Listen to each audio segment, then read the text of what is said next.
A thin fixed ring of radius r has a positive charge capital Q coulomb uniformly distributed over it.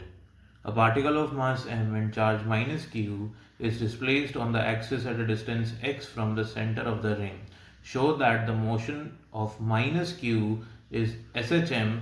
Calculate the time period of oscillation, and it is given that x is very less than r. So in this given condition, let us look at the diagram.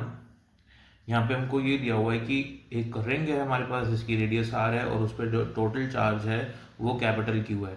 अब इस total charge capital Q की वजह से यहाँ पे एक और minus charge minus Q रखा हुआ है, ओके, जो कि रिंग से एक्स डिस्टेंस पे दूर है.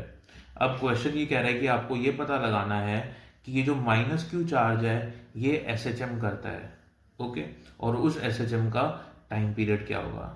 तो सबसे पहले जब भी हम लोग एस एच एम की कंडीशन चेक करते हैं तो हमको फर्स्ट स्टेप किसी भी बॉडी पे फोर्स जो लग रहा होता है उस फोर्स की वैल्यू निकालते हैं, जिसको हम रीस्टोरिंग फोर्स भी कहते हैं, ओके.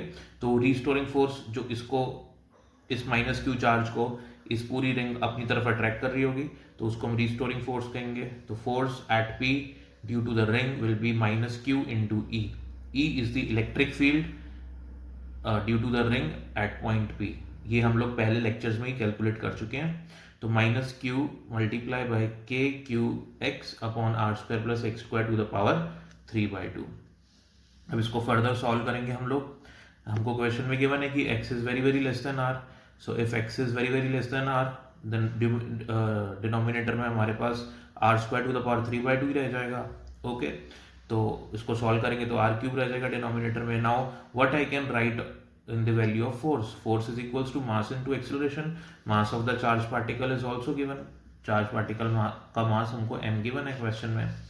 तो हम लोग क्या करते हैं, फोर्स की जगह एम ए वैल्यू पुट कर देते हैं. यहाँ से मेरे पास एक्सेलरेशन आ जाएगा. ये आ गया मेरा एक्सेलरेशन.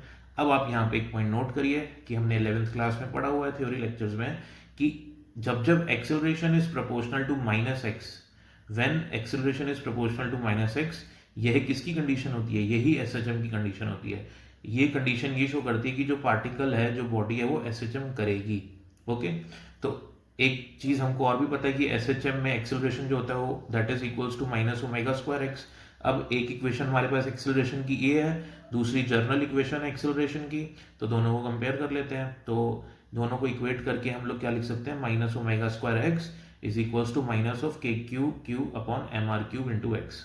तो माइनस माइनस कैंसिल हो जाएगा, एक्स एक्स कैंसिल हो जाएगा. तो यहाँ से मेरे पास ओमेगा की वैल्यू आ जाएगी, ओके. ओमेगा की वैल्यू आ गई तो टाइम पीरियड की वैल्यू मैं निकाल सकता हूँ, क्योंकि ओमेगा क्या होता है, टाइम पीरियड क्या होता है, T equals to 2 pi by omega. तो यहाँ से मेरे पास टाइम पीरियड आ गया, that is equals to 2 pi under root M R Q upon K capital Q multiply by small Q.